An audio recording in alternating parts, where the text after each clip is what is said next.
Hello दोस्तों, study eco YouTube channel में आपका स्वागत है।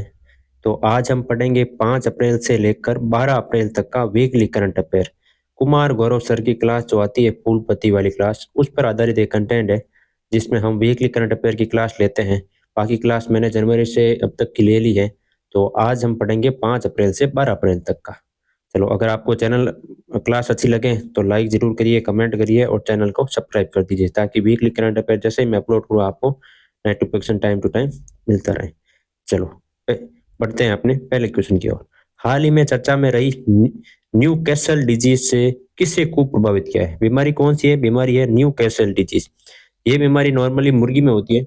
मतलब ये होता है, मुर्गी में एक संक्रामक बीमारी है जिससे उसको सांस लेने में दिक्कत आती है या तंत्रिका तंत्र जो है वो मतलब खराब हो जाता है। तो ये जो प्रभावित होगा ना, ये मुर्गी पालन सबसे ज्यादा प्रभावित होगा। बात करें इस बीमारी की तो इसने यूरोप में बहुत बड़ा मतलब प्रकोप मचाया है कि भाई मुर्गियां बहुत सारी प्रकोप यूरोप में मर रही है, क्योंकि विशेषकर कहाँ पे, विशेषकर पोलैंड में। बाकी ये संक्रामक बीमारी है और इसमें सांस लेने में तकलीफ और तंत्रिका तंत्री विकार, जो विकार होता है वो उत्पन्न होता है। चलो नेक्स्ट क्वेश्चन। हाल ही में यशोदा और कृष्ण की पेंटिंग भारत की सबसे महंगी कलाकृति बनी है, इसका संबंध किससे है? तो ये जो पेंटिंग है ये है राजा रवि वर्मा की। बात करें इस पेंटिंग की तो इस पेंटिंग को साइरस पुणेवाला ने 167.20 करोड़ रुपए में खरीदा है। इसको खरीदने के बाद ये भारत की सबसे महंगी कलाकृति बन गई है। इसकी जो नीलामी हुई है वो है मुंबई में।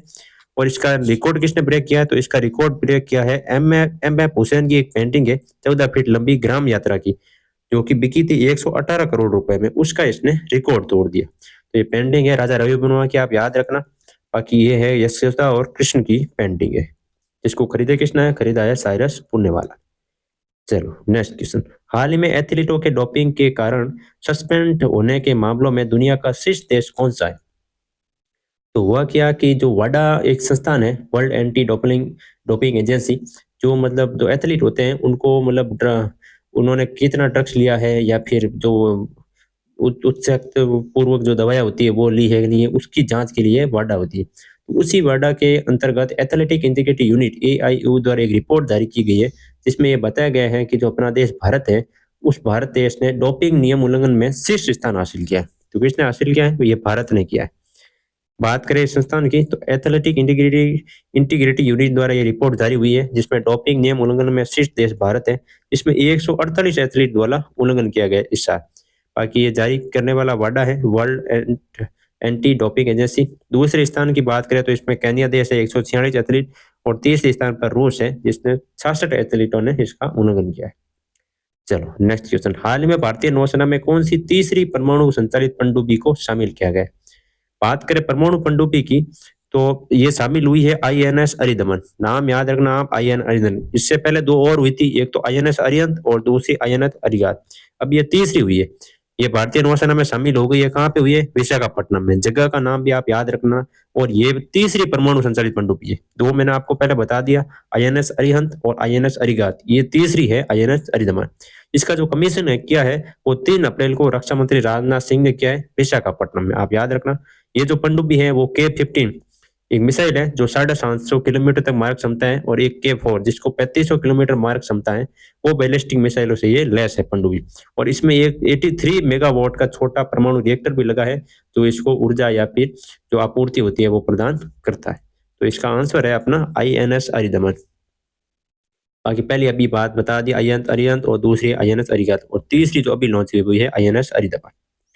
चलो नेक्स्ट क्वेश्चन। हाल ही में माइक्रोसॉफ्ट ने देश में किस यूनिवर्सिटी में अपना पहला एआई स्किल सेंटर शुरू किया? तो ये शुरू किया है भाई चंडीगढ़ यूनिवर्सिटी में। तो क्यों शुरू किया गया है? क्योंकि ये शुरू करने का उद्देश्य है वो है छात्रों को AI, machine learning, cloud computing में प्रशिक्षण प्रदान करना, जिससे ये भारत के एआई प्रथम राष्ट्र बनने के लक्ष्य को मजबूती प्रदान करेगा। बाकी इसमें भागीदार है चंडीगढ़ यूनिवर्सिटी और एक बाई एक्सेल है कंपनी, वो भागीदार है। और ये माइक्रोसॉफ्ट द्वारा भारत में पहली एआई स्किल सेंटर शुरू हुई है। ठीक है, ये पहली है माइक्रोसॉफ्ट द्वारा शुरू, Chandigarh university Punjab. Next question की बात करें। हाल ही में 1 अप्रैल 2026 से राष्ट्रव्यापी E20 पेट्रोल की शुरुआत हुई है। E20 के तहत पेट्रोल में 20% किसे शामिल किया गया था? तो भारत सरकार ने एक पहल शुरू की थी अपनी, कि भाई पेट्रोल पर निर्भरता कम करने के लिए उस पेट्रोल में 20% जो है एथेनॉल मिक्स करेंगे हम। क्या मिक्स करेंगे? एथेनॉल मिक्स करेंगे। तो हो गया क्या इससे? एक तो प्रदूषण कम होगा, दूसरी उसकी लागत कम होगी, और तीसरी जो है हमारी परमाणु जो पेट्रोल की जो हम निर्यात करते हैं तो उस आयात करते हैं उसका जो है वो भार सरकार पर कम पड़ेगा। तो इसलिए इसको शुरू किया था। पहला इतना अनिवार्य नहीं था, लेकिन 1 अप्रैल 2026 से ये अनिवार्य कर दिया है कि सभी पेट्रोल पंप पर E20 पेट्रोल ही मिलेगा। ठीक है? तो इसमें मिक्स क्या होता है? इसमें होता है एथेनॉल मिक्स। नेक्स्ट क्वेश्चन की बात करें, हाल ही में इसरो ने गगनयान मिशन के तहत मिशन मित्र कहाँ शुरू किया है? तो ये शुरू किया है अभी लद्दाख में। बात करें गगनयान मिशन की तो पहले इसके बारे में पढ़ लेते हैं। तो गगनयान मिशन के द्वारा मतलब उसको सही ढंग से करने के लिए, उसकी सफलता 100% लाने के लिए एक मिशन मित्र शुरू किया था। शुरू कहाँ हुआ है? ये लद्दाख में शुरू हुआ है इसरो द्वारा। ठीक है? ये शुरू हुआ है होगा 2 से लेकर 9 अप्रैल को, जिसमें 3500 मीटर की ऊंचाई पर यह प्रशिक्षण मतलब जो है वो किया गया टेस्टिंग। इसमें जो भागीदार है वो इसरो का ह्यूमन स्पेस फ्लाइट सेंटर और दूसरा है भारतीय वायुसेना का एयरोस्पेस मेडिसिन संस्थान। इन दोनों की भागीदारी से ये संपन्न हुआ है। इसमें क्रू टीम की जो शारीरिक वो मानसिक है, मनोवैज्ञानिक जांच है वो की गई है। इसके अलावा इससे पहले एक और मिशन चला गया था लद्दाख में, कौन सा? Hope mission. आपको मैंने पढ़ाई भी था इस फरवरी में कि लेह लद्दाख में अंतरिक्ष के समान परिस्थिति पृथ्वी पर बनाकर अंतरिक्ष यात्रियों को जो प्रशिक्षण दिया गया। कहाँ पे? लेह लद्दाख में। यही लद्दाख में शुरू हुआ और वो भी लद्दाख में शुरू हुआ। उस मिशन का नाम था होप मिशन और इस मिशन का नाम है मित्र मिशन। अब बात करते हैं मिशन मित्र की फुल फॉर्म की। तो इसकी फुल फॉर्म है mapping of interoperable threats and response assessment. ये इसकी फुल फॉर्म है। ये 3500 मीटर ऊंचाई पर लेह लद्दाख में शुरू हुआ है और ये अध्ययन अंतरिक्ष मिशनों के लिए मानव व्यवहार की तैयारी में मदद करेगा। ये पूरे इसमें डिटेल पूरा लिखा हुआ है इसमें, आप ढंग से एक बार पढ़ लेना। बाकी इसका अपना आंसर है लद्दाख में। चलो नेक्स्ट क्वेश्चन की बात करें, हाल ही में दुनिया भर में मनाए गए ईस्टर फेस्टिवल का संबंध किससे है? तो ईसाई धर्म में जो ईसा मसीह थे उनको जो सूली पर चढ़ाया गया था, सूली पर चढ़ाने के जो 3-4 दिन बाद में जो वो पुनर्जीवित हुए थे, उस पुनर्जीवित की याद में एक ईस्टर त्योहार मनाया जाता है जो कि ईसाई धर्म के समुदाय मनाते हैं। इसमें होता क्या है कि एक तो ईसाई धर्म से संबंधित है और ईसा मसीह को सूली पर चढ़ाने के बाद जो पुनरुत्थान हुआ था उस दिन के लिए ईस्टर मनाते हैं। बाकी एक उससे 4 दिन पहले गुड फ्राइडे मनाते हैं जो ईसा मसीह को सूली पर चढ़ाया गया था। अब आप बोलोगे कि एक गुड फ्राइडे मतलब एक तो मृत्यु हो गई थी ईसा मसीह की, और गुड फ्राइडे क्यों मनाते हैं? इसका कारण ये है कि ईसाई धर्म में जो है वो जन्म से पवित्र मृत्यु को माना गया है, इसलिए इसका त्योहार का नाम है गुड फ्राइडे। ठीक है? आप याद रखना ये कि ईसा मसीह को सूली पर चढ़ाया गया था गुड फ्राइडे को और पुनरुत्थान हुआ था ईस्टर को। नेक्स्ट क्वेश्चन की बात करें, हाल ही में राष्ट्रीय समुद्री दिवस 2026 कब मनाया गया? तो ये मनाया गया है 5 अप्रैल को। 5 अप्रैल को ही क्यों मनाते हैं हम? क्योंकि 5 अप्रैल 1919 को एक सिंधिया नेविगेशन कंपनी का जो जहाज था जिसका नाम था SS लॉयल्टी, वो जहाज मुंबई से लेकर लंदन की ऐतिहासिक यात्रा पर निकला था। इसीलिए इसी दिन को हम राष्ट्रीय समुद्री दिवस मनाते हैं। बाकी इसमें लिखा है कि 5 अप्रैल 1919 को सिंधिया नेविगेशन कंपनी का जहाज मुंबई से लंदन की ऐतिहासिक यात्रा पर निकला जिसका नाम था SS लॉयल्टी जहाज। बाकी मनाते कब है? 5 अप्रैल को। नेक्स्ट क्वेश्चन की बात करें, हाल ही में क्रिटिक चॉइस अवार्ड 2026 में किसे सर्वश्रेष्ठ फिल्म पुरस्कार का पुरस्कार मिला है? तो आजकल क्या होता है कि ऑस्कर, आईफा, नेशनल अवार्ड ये सीधे नहीं पूछते, पूछते हैं कथन कारण वाले सवाल, जिसमें ये छोटे मोटे जो अवार्ड होते हैं ना जिसको मतलब पता ही नहीं है कि ये क्या क्यों याद करें, वो अवार्ड एकदम से पूछ लेते क्वेश्चन में। तो ये अवार्ड आपको याद रखना है, क्रिटिक चॉइस अवार्ड 2026। इस अवार्ड की बात करें तो ये अवार्ड कहाँ प्रदान किया गया था? ये प्रदान किया गया था नई दिल्ली में। ठीक है? इसका 8वां संस्करण था ये इस बार का। इसमें बेस्ट फिल्म की बात करें तो बेस्ट फिल्म थी होम बाउंड, बेस्ट डायरेक्टर थे नीरज घायवान, ये भी होम बाउंड फिल्म के थे, और बेस्ट एक्ट्रेस थी प्रियंका बोस आगरा मूवी से, और बेस्ट एक्टर थी ईशान खट्टर और विशाल जेठवा, ये भी थे होम बाउंड मूवी से। मतलब होम बाउंड मूवी। एक और है सहायक अभिनेत्री शालिनी वत्सा, ये भी होम बाउंड से। मतलब 1 2 3 4 ये 4 अवार्ड तो सिर्फ होम बाउंड फिल्म के ही है, और 2 एक्स्ट्रा अवार्ड है वो आपको याद रखना। एक ये वाला बेस्ट एक्टर का और एक बेस्ट वेब सीरीज का, ये 2 अवार्ड है अलग है। बाकी सारे अवार्ड है 4 के 4 वो होम बाउंड मूवी ने जीते हैं।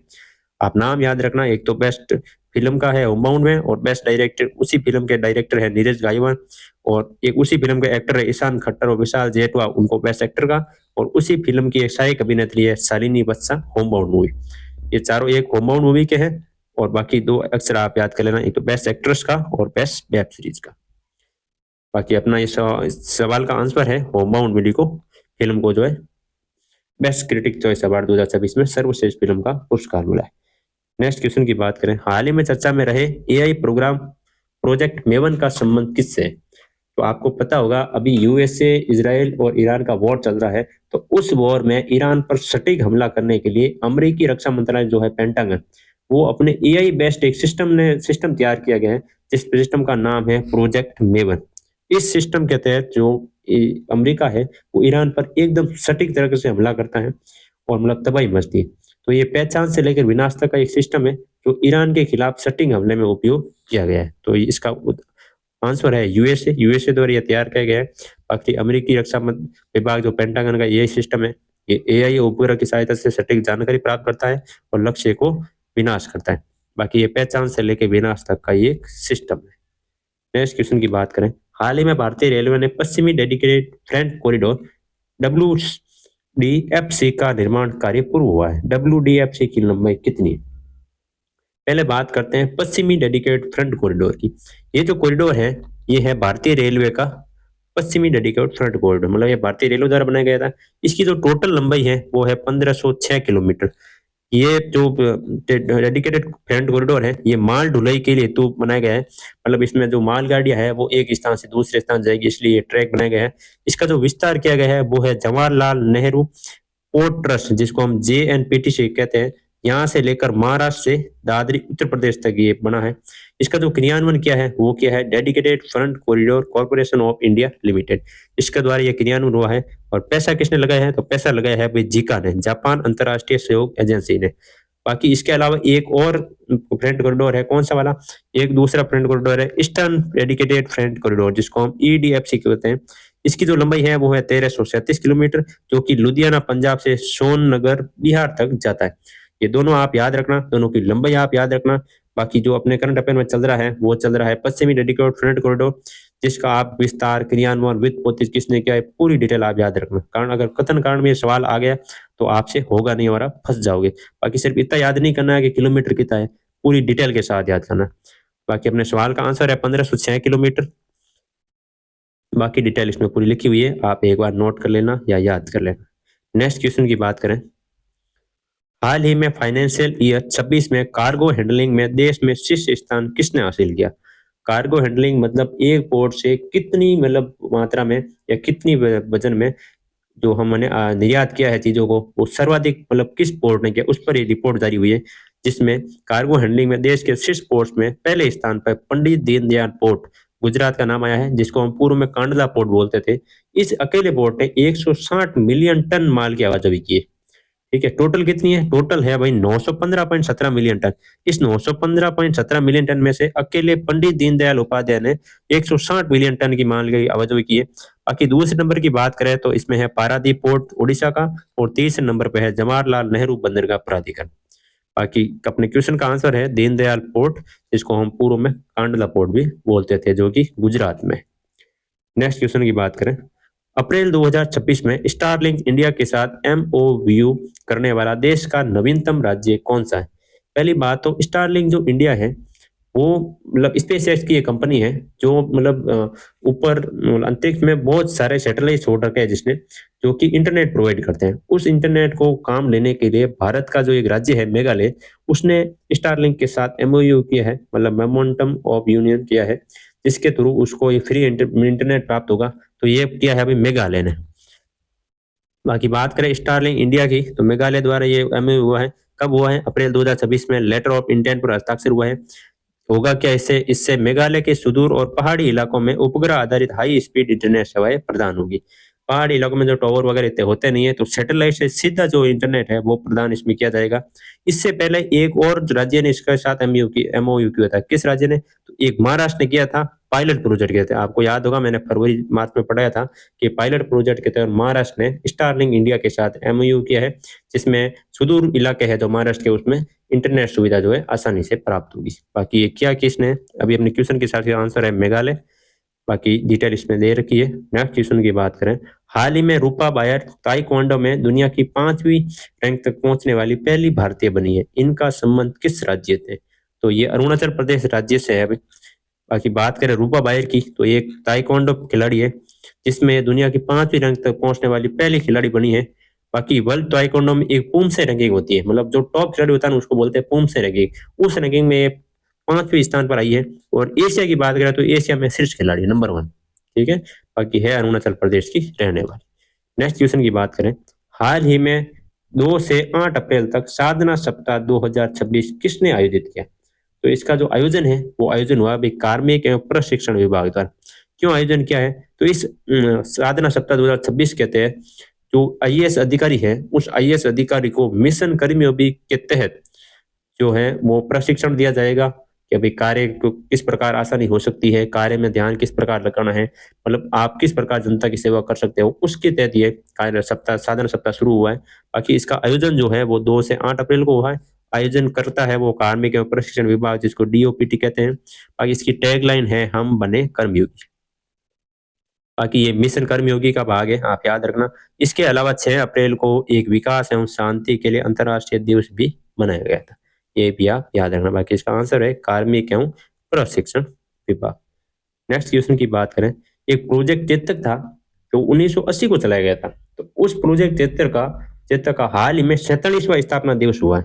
तो 47वां जो स्थापना दिवस है वो BRO बॉर्डर रोड ऑर्गेनाइजेशन द्वारा मनाया गया है। कहाँ पे मनाया गया था? तो ये मनाया गया भाई बीकानेर राजस्थान में। ये प्रोजेक्ट चेतक था क्या? तो ये राजस्थान, पंजाब, गुजरात इन सीमा पर जो बुनियादी ढांचा जो निर्माण किया गया था वो प्रोजेक्ट चेतक के तहत किया गया था।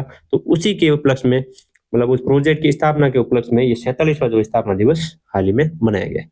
नेक्स्ट क्वेश्चन की बात करें, हाल ही में चेतक स्क्रीन अवार्ड 2026 में किसे सर्वश्रेष्ठ निर्देशक का पुरस्कार मिला? अभी मैंने आपको थोड़ी देर पहले बताया था क्रिटिक चॉइस अवार्ड 2026 और ये है चेतक स्क्रीन अवार्ड 2026, दोनों अलग अलग हैं। आप कंफ्यूज मत हो जाना, एक बार एक जाके पीपीटी ढंग से देख लेना कि वो अवार्ड है क्रिटिक चॉइस अवार्ड और ये है चेतक स्क्रीन अवार्ड 2026। तो इसमें बात करें तो इसमें सर्वश्रेष्ठ जो फिल्म अभिनेता का पुरस्कार मिला है वो मिला है रणवीर सिंह को। रणवीर सिंह कौन सी मूवी के लिए? धुरंधर मूवी के लिए। और सर्वश्रेष्ठ अभिनेत्री की बात करें तो यामी गौतम को मिला है हक मूवी के लिए। और सर्वश्रेष्ठ निर्देशक की बात करें वो मिला है आदित्य धर धुरंधर मूवी के लिए। यामी गौतम जी के हस्बैंड है आदित्य धर, इनको मिला है धुरंधर मूवी के लिए बेस्ट डायरेक्टर का अवार्ड। और एक सहायक एक्टर का अवार्ड मिला है अक्षय खन्ना को धुरंधर में, जिसने रहमान डकैत का रोल निभाया था धुरंधर मूवी में, आपको पता ही होगा। उसके लिए इसको अवार्ड मिला है सहायक एक्टर का। और सर्वश्रेष्ठ फिल्म वही होम माउंट नीरज गायवान की है। बाकी इस चेतक स्क्रीन अवार्ड में अकेले धुरंधर मूवी ने 14 अवार्ड जीते थे। अकेले धुरंधर मूवी ने 14 अवार्ड, आप याद भी याद रखना, ताकि अगर ऑप्शन में ये भी आ जाए कि धुरंधर मूवी ने कितने अवार्ड जीते या सर्वाधिक किस मूवी ने जीते, तो आप ये भी आप करके आओ। बाकी अभी मैंने जो क्रिटिक चॉइस अवार्ड पढ़ा था उसमें best film, best director, best actor और बेस्ट अभिनेत्री, सहायक अभिनेत्री, इन चारों अवार्ड में तो मिला था होम बाउंड को। और एक बेस्ट जो एक्टर थी वो प्रियंका बोस आगरा मूवी से, और बेस्ट जो वेब सीरीज थी वो ब्लैक वारंट के लिए। बाकी इसमें आप याद रखना, सर्वश्रेष्ठ अभिनेता रणवीर सिंह, सर्वश्रेष्ठ अभिनेत्री जो है यामी गौतम, सर्वश्रेष्ठ निर्देशक है आदित्य धर और सर्वश्रेष्ठ सहायक एक्टर है अक्षय खन्ना जी। बाकी इसका आंसर है आदित्य धर को मिला है बेस्ट निर्देशक का पुरस्कार। नेक्स्ट क्वेश्चन की बात करें, हाल ही में किस उच्च न्यायालय ने कोर्ट के फैसलों में एआई पर रोक लगा दी? तो होता क्या था कि जो कोर्ट में जो भी डिसीजन होता था तो उसमें जज जो है एआई का प्रयोग करते थे। तो एआई जो है गलत सलत जानकारी दे देती थी, या फिर जो वकील था वो एआई के मतलब तहत वो जो है वो डिटेल जो जमा कर देता था, जिसमें गवाह भी जो है मतलब जो एफआईआर लिखना करना सब कुछ जो डिटेल है एआई से रहते थे। तो उससे होता क्या, फैसलों पे जो है प्रॉब्लम आती थी। एआई भाई कुछ भी बता सकता है कि हर किसी को इसको फांसी दे दो, इसको वो दे दो, इसको वो दे दो, इसको जेल कर दो, इसको उम्र कैद दे दो। तो अगर वो फैसला समझेगा ही नहीं तो कैसे एकदम सीधा डिसीजन दे सकते हैं? तो उसी डिसीजन को मतलब घटनाओं को रोकने के लिए एक कोर्ट है गुजरात हाई कोर्ट, तो उसने ये मना कर दिया है कि अभी कोर्ट के फैसलों में एआई का उपयोग नहीं किया जाएगा। किया किसने फैसला? ये गुजरात ने किया है। बाकी इसने कहा है कि अदालती फैसलों आदेशों को लिखना और न्यायिक निर्णय लेने में एआई टूल जैसे इस्तेमाल पर रोक लगेगी। यह निर्णय एआई टूल द्वारा गलत जानकारी, गोपनीयता और न्यायिक स्वतंत्रता को बनाए रखने के लिए लिया गया है कि भाई आप गोपनीयता रखो, एआई का उपयोग हर जगह नहीं करना चाहिए। नेक्स्ट क्वेश्चन की बात करें, हाल ही में एसएएफएफ अंडर 20 चैंपियनशिप 2026 का आयोजन कहाँ हुआ है? तो खेल कौन सा है? तो खेल है भाई साउथ एशिया फुटबॉल फेडरेशन द्वारा फुटबॉल खेल, जिसमें 2026 का जो आयोजन हुआ है वो हुआ है माले मालदीव में। इसमें विजेता बना है बांग्लादेश और भारत बना है उप विजेता। बाकी इसमें लिखा हुआ है साउथ एशिया फुटबॉल फेडरेशन द्वारा ये किया गया है, माले मालदीव में आयोजित हुआ है और विजेता है बांग्लादेश और उप विजेता है भारत। नेक्स्ट क्वेश्चन की बात करें, विश्व पैरा तीरंदाजी प्रतियोगिता जो 2026 में हुई है बैंकॉक में, उसमें भारत ने लगभग 16 पदक जीते थे, जिसमें थे 17 7 गोल्ड, 5 सिल्वर और 4 ब्रॉन्ज। आप याद रखना, इसमें एक जो खिलाड़ी थी वो महत्वपूर्ण थी बहुत, मतलब सबने उस सबका ध्यान उसकी तरफ था। वो खिलाड़ी थी पायल नाथ, जो कि 18 वर्षीय है और ओडिशा की है। इसने विश्व की नंबर 1 खिलाड़ी है जो पैरा तीरंदाज शीतल देवी, उनको हरा दिया और गोल्ड जीत लिया भाई साहब। मतलब नंबर 1 खिलाड़ी को हरा दिया इस पायल नाग ने, जिसके दोनों हाथ नहीं है और दोनों पैर नहीं है, और नंबर 1 खिलाड़ी शीतल देव के 2 हाथ नहीं है, उसको इसने हरा दिया और गोल्ड जीता। बाकी एक Japan grand prix race tournament हुआ है, जिसमें किमी एंटोली जो है इटली के फॉर्मूला 1 रेसर, इसने जीता है इसको। ये 13 साल की उम्र में फॉर्मूला 1 जीतने वाले सबसे युवा चैंपियनशिप भी बन गए, ये भी आप नोट कर लें। नेक्स्ट क्वेश्चन की बात करें, हाल ही में we the people of India पुस्तक का विमोचन किसने किया? तो पुस्तक कौन सी है? पुस्तक है we the people of India decoding nation symbols पुस्तक। ये पुस्तक किसने लिखी है? तो ये लिखी है भाई टी.एम. कृष्णा ने। ये जो पुस्तक है वो भारतीय राष्ट्रीय ध्वज, अशोक स्तंभ, राष्ट्रगान और प्रस्तावना, इन सब प्रतीकों के माध्यम से भारत की पहचान और संवैधानिक मूल्यों की खोज करती है।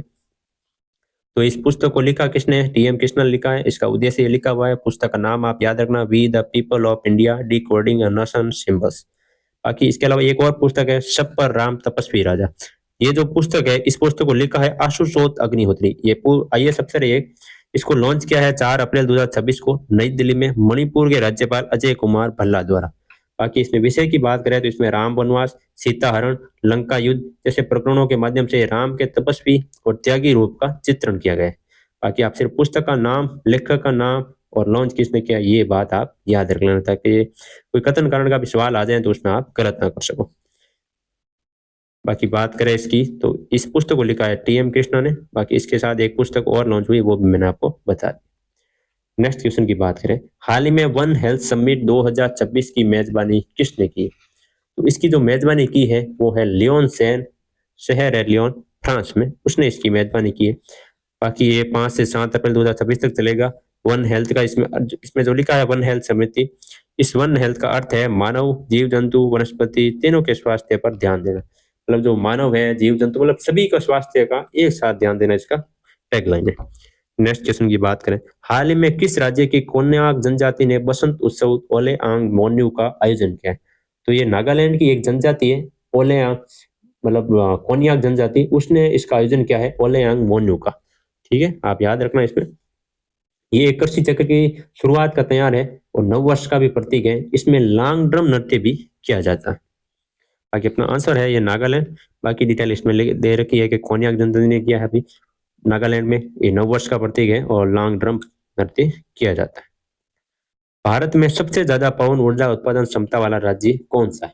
तो हाल ही में एक रिपोर्ट जारी हुई भी कि भारत की जो सालाना पवन ऊर्जा क्षमता है 2025-26 में वो कितनी है? तो टोटल क्षमता है अपनी भाई 6.05 गीगावाट, इतनी क्षमता अपनी है पूरी टोटल जो है। इसके अलावा इस साल में जो है वो 46% की वृद्धि दर्ज हुई है, मतलब पिछले साल की तुलना में इस साल 46% की वृद्धि दर्ज हुई है। बाकी अपना टारगेट है 2030 तक 500 गीगावाट गैर जीवाश्म ऊर्जा प्राप्त करना, जिसमें अब तक हमने प्राप्त हुई है 6.05। अगर बात करें विश्व में पवन ऊर्जा उत्पादन की, तो भारत की चौथी रैंक है और भारत में सर्वाधिक जो पवन ऊर्जा है वो गुजरात राज्य है और दूसरे नंबर पर है तमिलनाडु। पहले नंबर पर पहले तमिलनाडु था, लेकिन हाल ही में 2025-26 में पहले पे गुजरात आ गया और तमिलनाडु दूसरे पे आ गए। बाकी अपने आंसर है गुजरात पहले स्थान पर है और दूसरे स्थान पर है तमिलनाडु। नेक्स्ट क्वेश्चन की बात करें, हाल ही में नीति आयोग के अटल इनोवेशन मिशन के तहत ATL सारथी और मेंटोर इंडिया एकेडमी कहाँ लॉन्च की गई? तो ये लॉन्च हुई है भाई तेलंगाना में। बात करें इस मेंटोर एकेडमी की, तो ये नीति आयोग का अटल इनोवेशन मिशन के तहत लॉन्च हुई है, जिसमें Vardhaman college of engineering Hyderabad जो कि तेलंगाना में है, वहां पे 4 अप्रैल 2026 को एक तो ATL सारथी और दूसरी मेंटर इंडिया अकादमी, इनको लॉन्च किया गया था। बात करें इसकी उद्घाटन की, तो इसका उद्घाटन तेलंगाना के राज्यपाल है शिव प्रकाश शुक्ला और केंद्रीय कोयला एवं खान मंत्री जी किशन रेड्डी, इन दोनों ने वहां का उद्घाटन किया है। बात करें इसका उद्देश्य की, तो यह पहल 379 अटल टिंकरिंग लैब को संरक्षित करेगी, उसको मेंटरशिप करेगी और शिक्षकों को प्रशिक्षण देगी ताकि संस्थागत सहायता जो है प्रदान हो सके। इसका प्रमुख उद्देश्य है। बाकी आप इतना इतना याद रखना कि नीति आयोग के अटल इनोवेशन मिशन के तहत बनी है और बनी कहाँ है? Vardhaman college of engineering Hyderabad. Next question की बात करें, हाल ही में चर्चा में रही रोड वेल ट्रेवल्ड आत्मकथा का संबंध किससे है? तो ये आत्मकथा है, ये सीबीआई के पूर्व निदेशक रहे आर के माधवन की ये है आत्मकथा। बात करें इस आत्मकथा की, तो इसकी जो राइटर है वो है आर के माधवन, सीबीआई के जो पूर्व निदेशक है। इन्होंने 21 मई 1991, जब पूर्व पीएम जो है राजीव गांधी की हत्या हो गई थी, तब से लेकर अपने सीबीआई डायरेक्टर बनने तक के सफर का वो इन्होंने लिखा इस किताब में। इस पुस्तक में इसके अलावा उन्होंने भारतीय पुलिस सेवा के जो अनुभव शेयर किए हैं, उसके अलावा 2000 के क्रिकेट मैच फिक्सिंग कांड को, वो पोस्ट घोटाले को और 2002 के गुजरात दंगों की एसआईटी जांच जिसमें इन्होंने खुद लीड किया था, उसका भी इसमें उजागर किया गया है। नेक्स्ट क्वेश्चन की बात करें, हाल ही में उत्तर प्रदेश राज्य की पहली वैदिक पंचांग आधारित घड़ी विक्रमादित्य कहाँ स्थापित की गई है? तो ये स्थापित हुई भाई वाराणसी में। अब इस घड़ी को स्थापित कहाँ किया गया है? तो वाराणसी में किया गया है, श्री काशी विश्वनाथ मंदिर में। इसका वजन जो है घड़ी का वो है 700 किलोग्राम। इस घड़ी को भेजा किसने है? तो इस घड़ी को मध्य प्रदेश सरकार द्वारा भेंट किया गया है। मध्य प्रदेश सरकार में जो सीएम है मोहन यादव जी, उन्होंने इनको गिफ्ट किया है। बाकी ये घड़ी जो है 30 मुहूर्तों में विभाजित है। प्रत्येक मुहूर्त जो है 48 मिनट का होगा। इसमें भारतीय काल गणना मतलब पंचांग, नक्षत्र और सूर्योदय के आधार पर समय ये बताएगी। बाकी भारत की पहली बात करें ना वैदिक घड़ी, वो है उज्जैन में, और अब विकसित कहाँ हुई? वाराणसी में। बाकी ये पूरी डिटेल इसमें लिख रखी है कि श्री काशी विश्वनाथ मंदिर वाराणसी में स्थापित हुई है उत्तर प्रदेश में। इसका वजन जो है 700 किलोग्राम है। मध्य प्रदेश सरकार द्वारा भेंट हुई है। 30 मुहूर्तों में ये विभाजित है। भारतीय कालगणना, नक्षत्र और सूर्योदय के आधार पर यह समय बताती है। और ये भारत की पहली वैदिक घड़ी जो है उज्जैन 1 मार्च 2026 को पीएम मोदी द्वारा शुरू हुई है। नेक्स्ट क्वेश्चन की बात करें, हाल ही में विश्व स्वास्थ्य दिवस 2026 कब मनाया गया? तो ये मनाया गया भाई 7 अप्रैल को। इसके अलावा 7 अप्रैल को एक दिवस और था, गुरु तेग बहादुर जयंती थी 405वीं। ये भी आप याद रखना। बाकी इसमें मैंने लिखा है, याद रखना आप, 7 अप्रैल को गुरु तेग बहादुर जयंती भी हुई थी। बाकी विश्व स्वास्थ्य दिवस है 7 अप्रैल 1948 को, जो WHO की स्थापना हुई थी जिनेवा में, उसकी याद में हम विश्व स्वास्थ्य दिवस मनाते हैं। इस वर्ष की थीम की बात करें तो together for health stand with science, ये इस साल की थीम है। नेक्स्ट क्वेश्चन की बात करें, हाल ही में आईपीएल के इतिहास में 200 विकेट लेने वाले पहले तेज गेंदबाज कौन बने? ये बने हैं भाई भुवनेश्वर कुमार। ये भुवनेश्वर जो कुमार है वो आरसीबी टीम से खेलते हैं, मतलब रॉयल चैलेंजर बेंगलुरु टीम से खेलते हैं, जिसमें इन्होंने 19वीं जो आईपीएल चल रहा है उसके इतिहास में 200 विकेट लेने वाले पहले गेंदबाज बन गए। कितने मैचों में लिए इसने? इन्होंने लिए है 192 मैचों में। बात करें हाईएस्ट विकेट कीपर की, तो वो है युजवेंद्र चहल जी, जिन्होंने 224 मैचों में ये हासिल किया था। बाकी ये डिटेल इसमें दे रखी है। नेक्स्ट क्वेश्चन की बात करें, हाल ही में 14 दिनों में साइकिल चलाकर एवरेस्ट बेस कैंप तक पहुंचने वाली पहली भारतीय कौन बनी है? तो ये भारतीय बनी हुई दिव्या सिंह। ये कहाँ की रहने वाली है? तो ये लखनऊ की रहने वाली है, गोरखपुर की रहने वाली है, उत्तर प्रदेश। और बात करें, इन्होंने 14 दिनों में साइकिल चलाकर एवरेस्ट बेस तक पहुंचा है, जो कि 17,560 फीट पर है एवरेस्ट। वहां तक इन्होंने साइकिल चलाकर जो है एवरेस्ट फतह की है। बाकी इन्होंने जो अपनी शुरुआत की है वो है काठमांडू से शुरू की है और एवरेस्ट बेस कैंप तक ये गई है। और ये ऐसा करने वाली पहली भारतीय महिला और विश्व की ये दूसरी भारतीय महिला बन गई। बाकी पहली की बात करें तो वो है बचेंद्री पाल। बाकी डिटेल इसमें मैंने दे रखी है। नेक्स्ट क्वेश्चन की बात करें, हाल ही में किस राज्य की सिपाही जाला जिले को देश की सर्वश्रेष्ठ जिला पंचायत का सम्मान मिला है? तो ये मिला है अभी त्रिपुरा को। बात करें त्रिपुरा की, तो सिपाही जाला जो जिला है पंचायत त्रिपुरा, उसको देश की सर्वश्रेष्ठ जिला पंचायत की में फर्स्ट रैंक मिली है। इस पुरस्कार के रूप में उसको 5 करोड़ रुपए मिलेंगे। और इसके अलावा दीनदयाल उपाध्याय और नानाजी देशमुख पंचायत सतत विकास पुरस्कार 2025 ये भी इसको मिलेगा। इसको सिपाही जाला जिला पंचायत को। इसके अलावा एक कांचनबाड़ी ग्राम पंचायत है, उस ग्राम पंचायत को त्रिपुरा में स्वच्छ पंचायत श्रेणी में प्रथम स्थान मिला। इसके अलावा एक और ग्राम पंचायत है बैंकुटपुर, उसको त्रिपुरा में महिला अनुकूल श्रेणी में तीसरा स्थान मिला है। ये तीनों आप याद रखना। सर्वश्रेष्ठ पंचायत में पहला स्थान सिपाही जाला जिला पंचायत, और सर्वश्रेष्ठ स्वस्थ पंचायत श्रेणी में प्रथम स्थान कांचनबाड़ी ग्राम पंचायत त्रिपुरा, और महिला अनुकूल श्रेणी में तीसरा स्थान बैकुंठपुर ग्राम पंचायत। आप कंफ्यूज मत होना, मिक्स मत कर लेना, आप ढंग से एक बार पढ़ लेना कि कौन सा अवार्ड किसको है और कौन सा स्थान किसको है। चलो नेक्स्ट क्वेश्चन की बात करें। हाल ही में आर्टेमिस सेकंड मिशन ने अंतरिक्ष में मनुष्य द्वारा तय की गई सबसे लंबी दूरी विश्व रिकॉर्ड बनाया। ये दूरी कितनी है? तो ये विश्व रिकॉर्ड बनाया है भाई 2,52,756 मील का। बाकी बात करें इस आर्टेमिस मिशन की तो इसमें 4 यात्री थे, जिसमें मैंने आपको बताया था पिछले भी। इसमें एक महिला भी शामिल है, क्रिस्टीना कोच। तो उस महिला ने शिप टू शिप कॉल भी किया है। इसमें किससे किया है? तो क्रिस्टीना कोच ने जेसिका मीर से बात की है अंतरिक्ष स्टेशन से। ये भी मैंने लिख रखा है। बाकी इसका जो पूर्व रिकॉर्ड था वो अपोलो मिशन का था 1975 में 2,48,655 मील, और उसका रिकॉर्ड इस बार आर्टेमिस सेकंड मिशन ने तोड़ दिया है 2,52,756 मील। अगर आपको कोई किलोमीटर में पूछ ले तो इसका किलोमीटर है 4,01,71 किलोमीटर। आप ये भी नोट कर लेना, बाई चांस सवाल के में किलोमीटर में आ जाए और आप मील याद करके जाओ, फिर आपको कन्वर्ट होना भी नहीं आए, तो ये भी आप साथ में याद कर लेना। नेक्स्ट क्वेश्चन की बात करें। हाल ही में नबील फहमी को अरब लीग का नया महासचिव नियुक्त किया गया है। इनका संबंध किस देश से? तो ये मिस्र का है भाई। बाकी यहाँ लिखा हुआ है कि अरब लीग की जो स्थापना हुई है वो 1945 में काहिरा मिस्र में हुई थी। इसमें 22 देश शामिल है और नए सचिव महासचिव बने हैं नबील फहमी, जो कि मिस्र के हैं। 1 जुलाई 2026 से ये 5 साल के नियुक्त होंगे और रिप्लेस किसको करेंगे? तो अहमद अब्दुल गीत को ये रिप्लेस करेंगे। नेक्स्ट क्वेश्चन की बात करें। त्रिसेवा सेमिनार रण संवाद कहाँ प्रारंभ होगा? तो ये प्रारंभ होगा भाई बेंगलुरु में। बात करें रण संवाद की तो ये बेंगलुरु कर्नाटक में आयोजित होगा 9 से 10 अप्रैल को। इसकी थीम की बात करें तो बहुक्षेत्रीय अभियान, पारंपरिक और अनियमित खतरों से निपटने की अनिवार्यता, ये इस साल की थीम है। बाकी जल, थल, वायु, समुद्र, साइबर और अंतरिक्ष क्षेत्रों में जो एकीकृत रणनीति विकसित करना है वो इसका उद्देश्य है। बाकी इससे पिछला जो हुआ था रण संवाद 2025 वो हुआ था army war college doctor Ambedkar Nagar, Mhow, Madhya Pradesh में। इस बार का कहाँ हुआ है? बेंगलुरु। दोनों आप याद कर लेना, बाकी कथन कार्ड में आ भी सकता था। नेक्स्ट क्वेश्चन की बात करें। हाल ही में भारत के नियंत्रक और महालेखा परीक्षक के अनुसार किस राज्य या केंद्र शासित में 300 से ज्यादा जिले विलुप्त हुई है? बात करें पहला तो भारत के नियंत्रक और महालेखा परीक्षक, जिसको हम कैग बोलते हैं, कंट्रोलर एंड ऑडिटर जनरल, जिसका उल्लेख जो है अपने संविधान में अनुच्छेद 148 से लेकर 151 के बीच में है। इसकी जो नियुक्ति है वो राष्ट्रपति द्वारा की जाती है और इसको हटाने का जो प्रोसेस वो संसद द्वारा किया जाता है। इसका काम होता है भाई सरकारी जो खर्चा पानी होता है ना उसकी जांच करना, कि वो खर्चा पानी सही है या नहीं है, वो इसका काम होता है। बाकी इसने हाल ही में एक रिपोर्ट पेश की है। उस रिपोर्ट के अनुसार इन्होंने कहा है कि जम्मू कश्मीर में 300 से ज्यादा जो जिले हैं वो विलुप्त हो गई, मतलब गायब भी हो गई है। बाकी इन्होंने कहा है 1967 में जो दर्ज की गई 697 जिले थी उसमें 315 जिले पूरी तरह गायब है और 203 जिले हैं जो सिकुड़ गई है, मतलब कम हो गई है हेक्टेयर क्षेत्रफल में।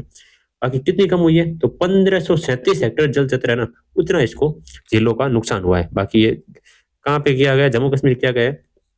इन्होंने कहा 300 से ज्यादा जिले है वो विलुप्त हो गई है और 1967 में 637 जिलों में से 315 जिले पूरी तरह गायब हो गई है और 203 जिले सिकुड़ गई है। नुकसान कितना हुआ है? 1531 हेक्टेयर जल क्षेत्र का। बाकी कैग के बारे में ये पूरी डिटेल इसमें दे रखी है कि कैग का पूरा नाम है कंट्रोलर एंड ऑडिटर जनरल और अनुच्छेद 148 से 151 के बीच में है। नियुक्ति राष्ट्रपति द्वारा होती है और हटाना संसद द्वारा। बाकी इसका कार्य है सरकारी खर्चों की जांच। पूरी एकदम डिटेल लिखा हुआ है, आप एक बार ध्यान से पढ़ लेना। नेक्स्ट क्वेश्चन की बात करें। बाकी ये पीपीटी दे रही स्लाइड इसमें मैंने जोड़ रखी है साथ में, ताकि आपको समझ में आ जाएगा आराम से कि कैग की रिपोर्ट है 518 out of 697 lake in Jammu Kashmir disappearing for sinking rapidly. Next question की बात करें। हाल ही में भारत में कहाँ स्वदेशी प्रोटोटाइप फास्ट ब्रीडर रिएक्टर प्रारंभ हुआ? तो आपको पता होगा कि भारत में जो ऊर्जा बनती है ना, परमाणु ऊर्जा, तो उसके तहत 3 चरणों का जो है डॉक्टर मोहम्मद जहांगीर बाबा ने एक 3 चरण का प्रोटोटाइप मतलब कल्पना की थी, जिसमें दूसरे स्तर का जो चरण का प्रोटोटाइप है ना, फास्ट ब्रीडर रिएक्टर, उसका जो है वो प्रारंभ हुआ है हाल फिलहाल कलपक्कम में, तमिलनाडु में। बात करें इसकी तो ये स्वदेश डिजाइन निर्मित रिएक्टर है, जिसको 6 अप्रैल 2026 को पहली क्रिटिलिटी मतलब सफल अभिक्रिया हासिल की। ये 500 मेगावाट बिजली उत्पन्न करेगा और ये भाविनी मतलब नाभिकीय भारतीय नाभिकीय विद्युत निगम लिमिटेड द्वारा तैयार किया गया है, जो कि मद्रास परमाणु ऊर्जा स्टेशन में होगा तैयार। बाकी इसमें यूरेनियम प्लूटोनियम मिक्स ऑक्साइड का जो है वो प्रयोग होगा और ये पीएफबीआर में लिक्विड सोडियम कूलेंट का भी उपयोग करेगा। बाकी डिटेल इसमें दे रखी है कि प्रारंभ कहाँ होगा? कलपक्कम तमिलनाडु में, जहाँ 500 मेगावाट की बिजली बनेगी और स्वदेशी डिजाइनर निर्मित रिएक्टर ने 6 अप्रैल 2026 को अपनी पहली क्रिटिकलिटी मतलब सफल श्रृंखला अभिक्रिया हासिल की है। बाकी ये भाविनी मतलब नाभिक भारतीय नाभिकीय विद्युत निगम लिमिटेड द्वारा मद्रास परमाणु ऊर्जा स्टेशन में बनाया जाएगा। बाकी इसमें यूज किसका होगा, तो इसमें होगा यूरेनियम प्लूटोनियम मिक्स ऑक्साइड का यूज। इसमें फास्ट ब्रीडर रिएक्टर अपनी खपत से अधिक इंजन का निर्माण करेगा, मतलब ये जितना इंजन ये ऊर्जा में उपयोग करेगा उसका उतनी ज्यादा उसमें इंजन का जो है निर्माण करेगा। बाकी पीएफबीआर में लिक्विड सोडियम कुलेंट का भी उपयोग होगा। और ये भारत के 3 चरणीय परमाणु कार्यक्रम सेकंड चरण, मैंने आपको बताया ना 3 चरण है, जिसमें ये सेकंड वाला है, और थर्ड चरण में हम प्लूटोनियम को काम लेंगे। नेक्स्ट क्वेश्चन की बात करें, हाल ही में आरबीआई ने वित्त वर्ष 2026 के लिए भारत की असली जीडीपी ग्रोथ कितनी रहने का अनुमान लगाया है। तो आरबीआई ने वित्त वर्ष 2027 के लिए एक जीडीपी ग्रोथ का अनुमान लगाया है, जो कि है 6.9%। इसके अलावा 2-3 अनुमान और है, वो भी आप याद कर लेना कि इसकी जो बैठक हुई है वो ये 8 अप्रैल को, जो कि आरबीआई गवर्नर संजय मिश्रा की अध्यक्षता में हुई है। इसमें 3 आप डाटा याद रखना, एक तो जीडीपी ग्रोथ का अनुमान 6.9%, एक रेपो रेट है 5.25%, और तीसरी है सीपीआई महंगाई दर 4.6%। 3 डाटा आप इसमें याद रखना। नेक्स्ट क्वेश्चन की बात करें, हाल ही में तब कैंसर को एक अधिसूचित रोग किसने घोषित किया है। तो ये घोषित किया भाई तेलंगाना राज्य ने। क्यों किया है भाई, तो तेलंगाना राज्य ने एक उत्कृष्ट केंद्र भी बनाया, इसका कहाँ बनाया है, महदी नवाब जंग इंस्टीट्यूट ऑफ ऑन्कोलॉजी हैदराबाद। यहाँ पर एक उत्कृष्ट केंद्र भी बनाया गया इन्होंने। इनका उद्देश्य है कि राज्य में जो कैंसर के बढ़ते मामले है ना, उसकी जो सटीक निगरानी, बेहतर डाटा संग्रहण और प्रभावी जो नीति निर्माण है उसके लिए रजिस्ट्री बनाना, मतलब एक रिकॉर्ड रखना पास में कि किसको कौन सा कैंसर है, उस कैंसर में इलाज संभव हुआ या नहीं हुआ, कितना उस कैंसर का खतरा है, वो सारी डिटेल जो है इसमें अधिसूचित होगी। बाकी ये करने वाला कौन है भाई, इसे करने वाला है तेलंगाना। नेक्स्ट क्वेश्चन की बात करें, 9 अप्रैल 2026 से पोषण पखवाड़े का कौन सा संस्करण प्रारंभ हुआ। तो ये हुआ भाई 8वां संस्करण। बात करें पोषण पखवाड़े की, तो ये मंत्रालय आता है महिला एवं बाल विकास मंत्रालय द्वारा शुरू किया गया था, जिसकी मंत्री है अन्नपूर्णा देवी जी। बाकी ये 9 अप्रैल 2026 को शुरू हुआ है 8वें क्रम का। इसका जो उद्देश्य है वो है जीवन के पहले 6 वर्षों में, मतलब जो बच्चा पैदा हो रहा है उस पैदा होने के 6 वर्षों तक मस्तिष्क का जो विकास है वो अधिकतम करना। और इसकी जो शुरुआत हुई है वो हुई है विज्ञान भवन नई दिल्ली में। बाकी डिटेल इसमें दे रखी है कि माँ एवं बच्चे का पोषण जरूरी है। पारंपरिक वस्तुओं में खेल आधारित शिक्षा जो है 3 से 6 वर्षों तक जरूरी है। मजबूत आंगनवाड़ियों के लिए सामुदायिक समर्थन प्राप्त करना ये भी जरूरी है। स्क्रीन टाइम कम करना ताकि माता पिता और समुदाय की भूमिका बढ़े। मस्तिष्क के विकास के लिए प्रारंभिक उत्तेजना 0 से 3 वर्ष, ये बाकी इसमें पूरा डिटेल ले रखा है। महिला एवं बाल विकास मंत्रालय द्वारा शुरू हुआ है ये पोषण अभियान है।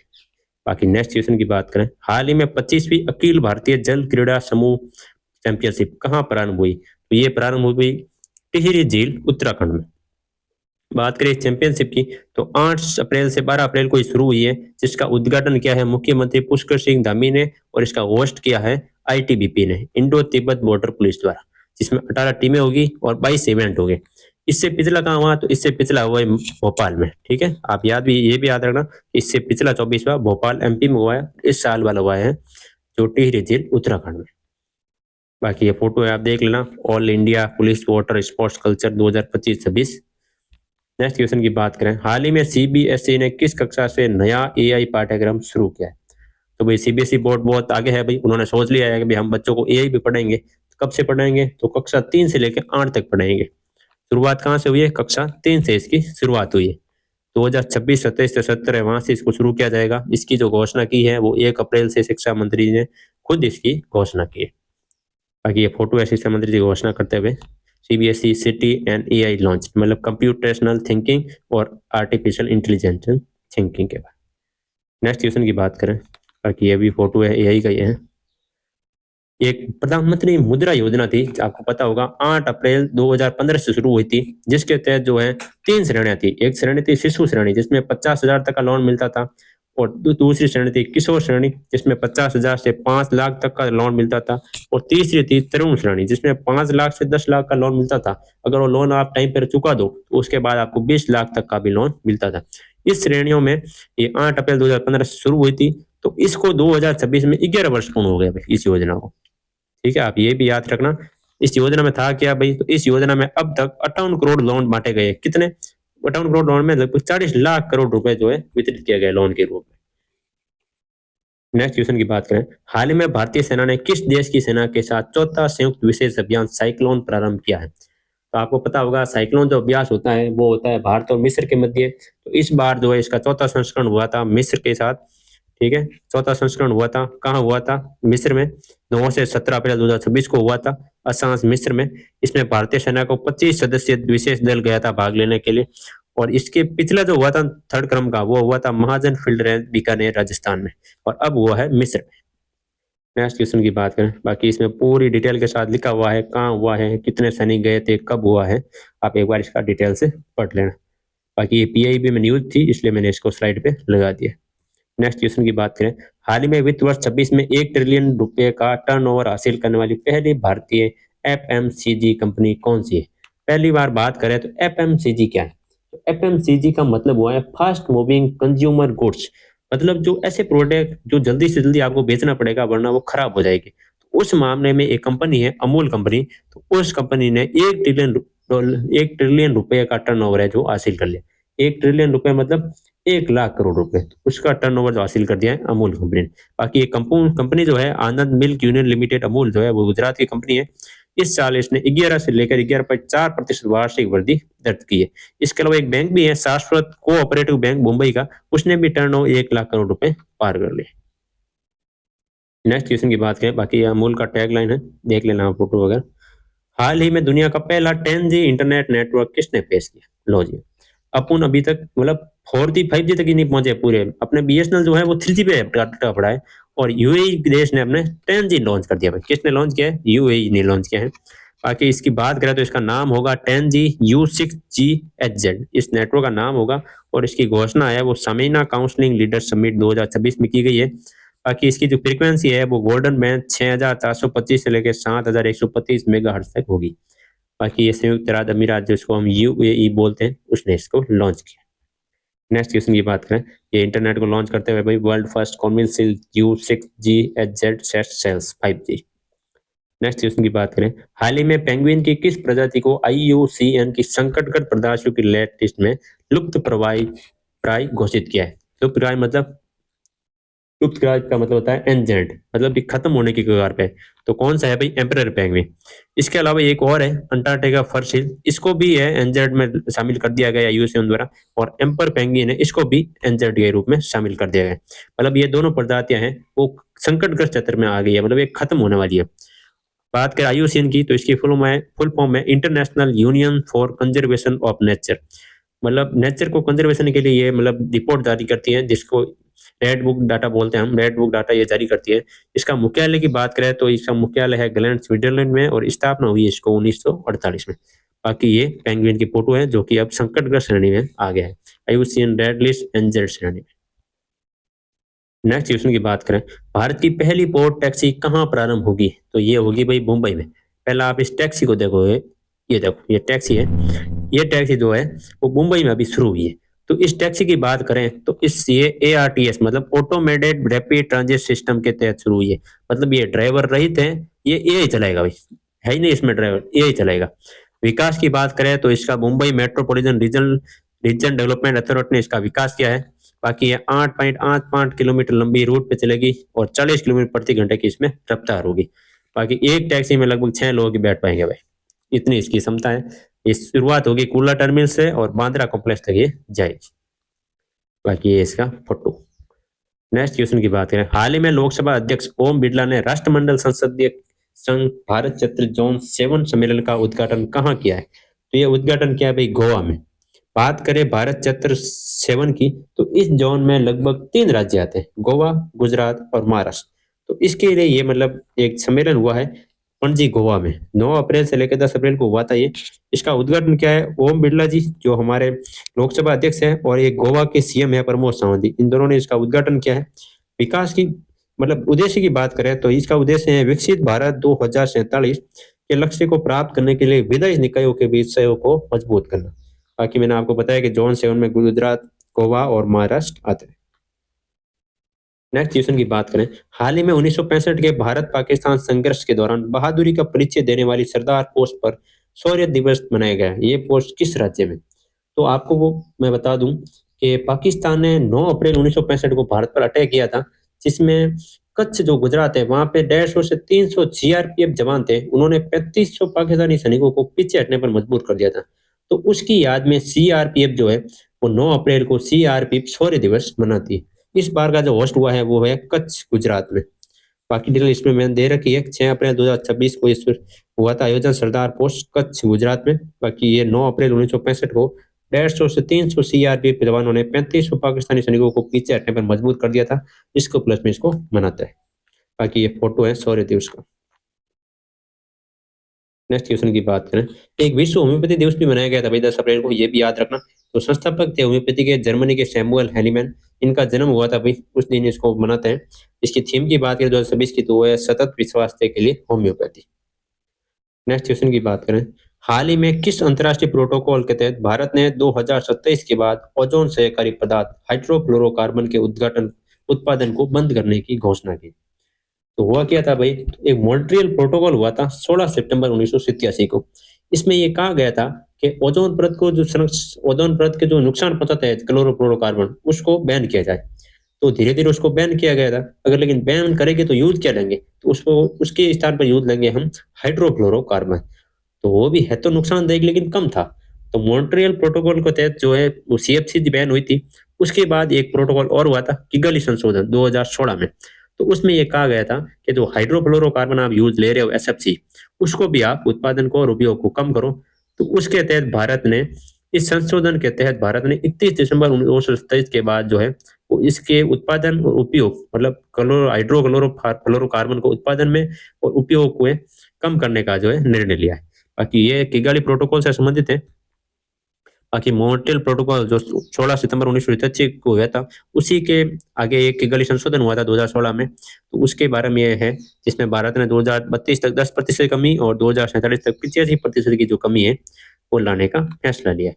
बाकी इसमें पीपीटी में दिया रखा है कि दिसंबर 31 2027 में वो न्यू प्रोडक्शन फ्रीज के बंद कर देंगे। 2032 को हम 32 तक हम 10% कम करेंगे इसका उपयोग हाइड्रोक्लोरोकार्बन का, और 2047 तक 85% जो है वो कम करेंगे। नेक्स्ट क्वेश्चन, हाल ही में राष्ट्रीय जैव विविधता प्राधिकरण ने अघारकर अनुसंधान संस्थान को राष्ट्रीय रिपोजिटरी के रूप में अनुसूचित किया है। ये कहाँ पर स्थित है? तो ये संस्थान महाराष्ट्र में। बात करें इस संस्थान की, तो राष्ट्रीय जैव विविधता प्राधिकरण जिसको हम एनबीए कहते हैं, इसके तहत एक जैव विविधता एक्ट है 2002, उसकी धारा 39 के तहत 2 इंस्टीट्यूट को जो है वो राष्ट्रीय रिपोजिटरी मतलब राष्ट्रीय भंडार के रूप में सम्मिलित किया है। कौन कौन से 2? तो एक है अघारकर अनुसंधान संस्थान पुणे महाराष्ट्र में, और दूसरा है समुद्री सजीव संसाधन एवं पारिस्थितिकी केंद्र जिसको हम CMLRE, उसका एक रेफरल सेंटर है भौसागर, उसको इसमें शामिल किया गया जो कि कोची केरला में। नेक्स्ट क्वेश्चन की बात करें, हाल ही में किस देश के माउंट सेम्बुरु में विस्फोट हुआ है? तो ये भाई इंडोनेशिया का है ज्वालामुखी, उसमें विस्फोट हुआ है। जो है वो पाइलोफ्लोरी फ्लो है, गर्म बादल उसमें ये छाया मतलब बादल बने हैं विस्फोट के बाद। बाकी इसके अलावा जो है एक माउंट मेरापी, माउंट सिनामुक और माउंट क्राकोतोवा, ये भी है जो इंडोनेशिया में है। नेक्स्ट क्वेश्चन की बात करें, हाल ही में 9वां हिंद महासागर सम्मेलन किसकी मेजबानी में प्रारंभ हुआ? तो ये हुआ भाई मॉरिशस की मेजबानी में। बात करें हिंद महासागर सम्मेलन 9वां हिंद महासागर सम्मेलन की, तो इसकी जो शुरुआत हुई वो 2016 में हुई थी। पहली बार इसको होस्ट किया था सिंगापुर ने, और इस बार होस्ट किया है मॉरिशस ने, जो कि 10 से 12 अप्रैल तक चलेगा। इसका जो उद्देश्य है वो नेबरहुड फर्स्ट पॉलिसी और विजन सागर जिसको हम बोलते हैं security and growth for all in region, इसके तहत ग्लोबल साउथ के प्रति प्रतिबद्धता को सुदृढ़ करना इसका उद्देश्य है। बाकी इसमें सहयोग की बात करें तो मॉरिशस सरकार थी, और दूसरा भारत का विदेश मंत्रालय और इंडिया फाउंडेशन जो कि नई दिल्ली में, इनके सहयोग से ये शुरू हुआ है। इसका नाम है 9वां हिंद महासागर सम्मेलन। ये हिंद महासागर सम्मेलन है, और एक हिंद महासागर नौसेना संगोष्ठी वो अलग अलग है। बाकी ये लिख रखा मैंने कि 9वां जो हिंद महासागर संगोष्ठी है वो 20 फरवरी 2026 को हो रखा है विशाखापट्टनम में, और ये अब हुआ है वो हिंद महासागर सम्मेलन। दोनों में आप कंफ्यूजन मत होना, इसलिए मैंने इसको साथ में एक साथ में लिख दिया है ताकि आप पढ़ते समय आपको याद रखे कि वो वाला अलग है और ये वाला अलग। नेक्स्ट क्वेश्चन की बात करें, बाकी ये फोटो है 9th Indian ocean conference 2026 Mauritius. हाल ही में पहली बार भारत के संविधान का सिंधी भाषा में विमोचन किया गया। सिंधी भाषा को किस संविधान संशोधन के तहत संविधान में शामिल किया गया?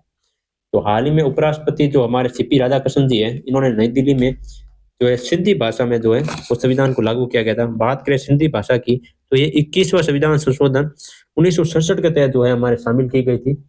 ये 15वीं जो है वो भाषा है, 15वीं जो है राजभाषा मतलब भाषा है जो अनुसूची 8 में शामिल है। इसके अलावा इसमें 71वां दे रखा है 1992, इसमें एक तो 16वीं, 17वीं और 18वीं मतलब नेपाली, मणिपुरी और कोंकणी ये सम्मिलित की गई थी। और 12वां संविधान संशोधन में चार शामिल की गई थी, 19वीं, 20वीं, 21वीं और 22वीं। मतलब बोडो, डोंगरी, मैथिली और संताली। बाकी अपना आंसर है भाई 21वां संविधान संशोधन सिंधी को शामिल किया गया था। बाकी इसका विमोचन नई दिल्ली में हुआ था, उपराष्ट्रपति सीपी राधाकृष्णन द्वारा। ये विमोचन कर रहे संविधान की प्रति का सिंधी भाषा में। नेक्स्ट क्वेश्चन की बात करें, हाल ही में वर्ल्ड इनक्वालिटी लैब की भारत में भूमि असमानता रिपोर्ट के अनुसार किस राज्य में सबसे ज्यादा भूमि असमानता? तो एक रिपोर्ट जारी हुई मेरी वर्ल्ड इनक्वालिटी लैब की। उस रिपोर्ट में कहा गया है कि भारत की जो टॉप 10 परिवार है उनके पास 44% जमीन है। मतलब 10 परिवार के बाद पूरी जमीन का 44% हिस्सा अकेले के पास है। और बात करें भारत के लगभग 46% जो ग्रामीण परिवार है ना, वो तो है ही नहीं, जमीन ही नहीं उनके पास 44% के पास, ग्रामीण में जो रह रहे हैं। और सर्वाधिक असमानता की बात करें ना, वो है केरला में, जिसका भूमि गुणांक है वो 90 है। केरला में सर्वाधिक है। बात करें इस रिपोर्ट की तो जारी हुई है वर्ल्ड इक्वालिटी लैब पेरिस द्वारा। टॉप 10 परिवारों के पास वही 41.1% हुई है। बाकी इसमें एक आज याद रखना आप, एक गिनी गुणांक होता है जो समानुपाती होता है असमानता के, मतलब जितना अधिक गिनी गुणांक होगा ना उतनी ज्यादा असमानता होगी। तो सर्वाधिक जो असमानता है वो केरला में, जिसका भूमि गुणांक है 90। और न्यूनतम जो है वो कर्नाटक और राजस्थान में, जिसका गिनी गुणांक है 65। बाकी पंजाब में बात करें तो भूमिहीनता की दर जो है वो सर्वाधिक है, पंजाब में 73%। और बिहार में भी सर्वाधिक है, लेकिन बिहार में सबसे बड़े जो भूमि मालिक है ना, उनके परिवार के पास कुल भूमि का लगभग 20% है। मतलब बिहार में भी जो है असमानता बहुत ज्यादा है, लेकिन सर्वाधिक की बात करें वो केरला में। इसके अलावा 46% ग्रामीण परिवार के पास भूमि ही नहीं है, ये भी डाटा में इसमें कहा गया है। बाकी में क्वेश्चन का आंसर है केरला, सर्वाधिक जो असमानता है वो केरला में। ये रिपोर्ट है, इसमें रिपोर्ट में पूरी डिटेल के साथ लिखा है, आप एक बार देख लेना। नेक्स्ट क्वेश्चन, हाल ही में एनटीपीसी ने परमाणु ऊर्जा परियोजनाओं के लिए किस देश के साथ ईडीएफ के साथ एमओयू पर हस्ताक्षर किए? तो एक कंपनी है फ्रांस की ईडीएफ, उसके साथ ये समझौता हुआ है एनटीपीसी के साथ। तो इन्होंने क्या समझौता किया है? तो इसने समझौता किया है भारत में परमाणु ऊर्जा परियोजना के विकास के लिए एक समझौता हुआ है, जिसमें 42,000 करोड़ रुपए निवेश होंगे। ये जो साझेदारी है वो एनटीपीसी को कोयला आधारित ऊर्जा से स्वच्छ परमाणु ऊर्जा की ओर बढ़ने में मदद करेगी। मतलब एनटीपीसी जो है अब तक कोयला से तो बिजली बना रही है, तो उसको जो है वो परमाणु ऊर्जा की तरफ शिफ्ट होगा इसमें, इस सहयोग की तरफ। नेक्स्ट क्वेश्चन की बात करें, बाकी ये समझौता का फोटो। हाल ही में महाभियोग की कार्रवाई के बीच इलाहाबाद उच्च न्यायालय के न्यायाधीश यशवंत वर्मा ने किसे इस्तीफा सौंपा है? अब मुझसे देखो, इस्लामाबाद पढ़ा गया, इस्लामाबाद इसलिए पढ़ा गया, अभी मैंने थोड़ी देर पहले मतलब करंट अफेयर में ये डिटेल अपडेट की थी अपने नोट्स में कि इस्लामाबाद में भाई एक जो है शांति वार्ता हुई है, किसके बीच में? ईरान और यूएसए के बीच में। उस शांति वार्ता में जो है वो पाकिस्तान मध्यस्थ बना है, मतलब पाकिस्तान पंचायती करने वाला है कि हम जो है शांति करेंगे दोनों देश की बात। इसका जो है कुछ डिसीजन निकला नहीं है, मतलब आए बैठे मीटिंग कर ली और वापस चले गए, कुछ डिसीजन निकला नहीं है। उसी के लिए मुझको याद आ गया इस्लामाबाद, बाकी है ये इलाहाबाद लिखा हुआ, ठीक है। बाकी इलाहाबाद के एक जो न्यायाधीश है यशवंत वर्मा जी, आपको पता होगा कि दिल्ली में इनके घर पे आग लग गई थी, तो ये आग बुझाने गए थे फायर ब्रिगेड, तो उनको ये इनके बंगले में नोटों के बंडल मिले थे। तो वो नोटों के बंडल मिलने पर इन पे आरोप लगाया गया कि रिश्वतखोरी का या फिर मनी लॉन्ड्रिंग का, तो उसके खिलाफ जो है वो संसद में इनके खिलाफ जो है कार्रवाई चल रही है महाभियोग में। इसके बीच में इन्होंने इस्तीफा दे दिया है राष्ट्रपति को, ठीक है। राष्ट्रपति को इस्तीफा दे दिया है, तो इसका जो इस्तीफा अगर मंजूर हो गया तो महाभियोग की प्रक्रिया जो स्वतः ही बंद हो जाएगी। बाकी इनकी जो इस्तीफा की हटाने की जो है, हटाने का कहाँ लिखा हुआ है? तो आर्टिकल 124(4) में और न्यायाधीश जांच एक्ट 1968 में लिखा गया है प्रोसेस इनका कि किस प्रकार आप एक जस्टिस को हटा सकते हैं। बाकी डिटेल इसमें दे रखी है। एक सरकार ने कमेटी भी बना रखी है इनके खिलाफ, तो जस्टिस अमित कुमार, जस्टिस मानिंदर श्रीवास्तव और बीबी आचार्य, इनके जो 3 समिति जो है जांच कमेटी भी बनाई गई है। नेक्स्ट क्वेश्चन की बात करें, बाकी ये जस्टिस यशवंत वर्मा जी का फोटो। हाल ही में केंद्रीय कैबिनेट ने कलाई सेकंड और कमला मेगा हाइड्रो पावर परियोजनाओं को कहाँ स्थापित करने की मंजूरी दी है? भाई 2 परियोजना है, एक तो कलाई सेकंड और एक है कमला। दोनों है अरुणाचल प्रदेश में। बात करें दोनों की, तो एक कमला की जो कलाई सेकंड है, इनकी क्षमता है 1200 मेगावाट और इसकी जो लागत है वो है 14,105 करोड़। और कमला जल विद्युत परियोजना की जो है लागत है वो 26,069 करोड़ और 1720 मेगावाट इसकी क्षमता है। और ये है कुरुंग जिले लोहित नदी पर। और दूसरा कहाँ है? यह है अंजा जिला लोहित नदी पर। इन दोनों की कुल लागत है 40,115 करोड़। और इसके तहत जो है अरुणाचल प्रदेश को 12% फ्री बिजली मिलेगी और लोकल एरिया डेवलपमेंट फंड हुआ उसमें 1% जो है एक्स्ट्रा बिजली मिलेगी। ये पूरी डिटेल के साथ इन्होंने लिखा हुआ है। बाकी इसकी जो है कैबिनेट ने मंजूरी दे दी है दोनों हाइड्रो पावर में प्रोजेक्ट। बाकी इसमें डिटेल में पूरा लिखा हुआ है कितनी कितनी यूनिट है, कितनी लागत है। नेक्स्ट क्वेश्चन, हाल में अपने देश के लिए एवरेस्ट फतह करने वाले पहले जिम विटेकर का निधन हुआ, इनका संबंध किस देश से? तो ये भाई यूएसए के हैं। एवरेस्ट एवरेस्ट फतह करने वाले पहले जो है वो आदमी है। बात करें विश्व में तो विश्व में 10वें नंबर पर है। इनकी ऑटोबायोग्राफी की बात करें तो इनकी autobiography life on the edge. बाकी माउंट एवरेस्ट पर फतह करने वाले पहले व्यक्ति है एडमंड हिलेरी जो न्यूजीलैंड के हैं, और तेनजिंग नॉर्वे जो कि 1953 में इन दोनों ने इनको फतह किया था। और पहली दिव्यांग महिला की बात करें वो है अरुणिमा सिन्हा, और पहली भारतीय महिला की बात करें वो है बचेंद्री पाल। इसके साथ मैंने पूरी डिटेल इसमें लिख दी है। नेक्स्ट क्वेश्चन, हाल ही में बिस्केट यात्रा के साथ कहाँ नए साल का जश्न प्रारंभ हुआ? ये यात्रा जो है नेपाल में शुरू हुई है। नेपाल में जो नव वर्ष का जश्न होता है वो मनाया गया इस यात्रा के तहत। बाकी बात करें इस फेस्टिवल की तो ये फेस्टिवल नेपाल नव वर्ष का प्रतीक है, 9 दिन तक चलता है। भक्तपुर जिला काठमांडू घाटी में ये प्रारंभ हुआ है। इसकी जो शुरुआत है वो मल्ल राजवंश ने की थी, और ये भगवान भैरवनाथ और देवी भद्रकाली की रथ यात्रा है। बाकी आप इसमें एक बार फोटो देख लो ये रथ यात्रा की। बास्केट यात्रा भक्तपुर नेपाल। नेक्स्ट क्वेश्चन की बात करें, हाल ही में भारतीय सेना ने भूस्खलन के बाद पर्यटकों को बचाने के लिए कहाँ ऑपरेशन हिम सेतु चलाया? तो भाई 2 ऑपरेशन है। एक तो है ऑपरेशन हिम सेतु जो कि चलाया है भारतीय सेना द्वारा, त्रिशक्ति कोर जो है वो सिक्किम में चला गया। क्यों चला गया? भूस्खलन के बाद पर्यटकों को वापस बचाने के लिए। इसके अलावा एक ऑपरेशन और था, ऑपरेशन जहाबू लिटस। ये DRI मतलब राजस्व खुफिया एजेंसी द्वारा चला गया है, जो कि गोल्ड तस्करी के गिरोह का जो है भंडाफोड़ करता है। बाकी अपने सवाल के हिसाब से इसका आंसर है सिक्किम। सिक्किम में ये ऑपरेशन हिम सेतु चलाया गया। बाकी ये फोटो है, Indian army launch operation Him Setu to evacuate tourist in north Sikkim. Next question की बात करें, हाल ही में अंतरिक्ष यान मिशन संचालन पर अंतरराष्ट्रीय सम्मेलन SMOPS 2026 कहाँ हुआ है? तो ये हुआ भाई बेंगलुरु में हुआ है। बात करें सम्मेलन की तो सेकंड संस्करण हुआ है बेंगलुरु में। इसकी थीम की बात करें वो है स्मार्ट सतत अंतरिक्ष मिशन प्रबंधन। इसको इसरो और ASI ने भी होस्ट किया है, आप एक बार याद रख लो। बाकी ये फोटो है SMOPS 2026 इंटरनेशनल कॉन्फ्रेंस और स्पेस क्राफ्ट मिशन ऑपरेशन। बाकी आज की क्लास हो गई है पूरी। अगर आपको क्लास लगी अच्छी तो सब्सक्राइब करो, चैनल को लाइक करो, शेयर करो, कमेंट करो। अगर आपको क्लास इसके अलावा अगर आपको वीकली करंट अफेयर के साथ मंथली करंट अफेयर पढ़नी है इसी वे में, इसी तरह PPT बना के, तो आप कमेंट में लिख सकते हैं, मैं वो क्लास भी अपलोड कर दूंगा। बाकी अगर आप डेली करंट अफेयर पढ़ना चाहते हो मेरे साथ तो एक यूट्यूब में मैं शॉर्ट्स अपलोड करता हूँ डेली 7 बजे शाम को। अगर शॉर्ट्स पढ़ सको तो ठीक है, अगर आपको लगता है कि क्लास लो सर, क्लास भी अच्छी लेते हो आप PPT, तो आप कमेंट कर देना, मैं क्लास भी इसमें आपको ले लूंगा। बाकी थैंक यू यहाँ तक देखने के लिए।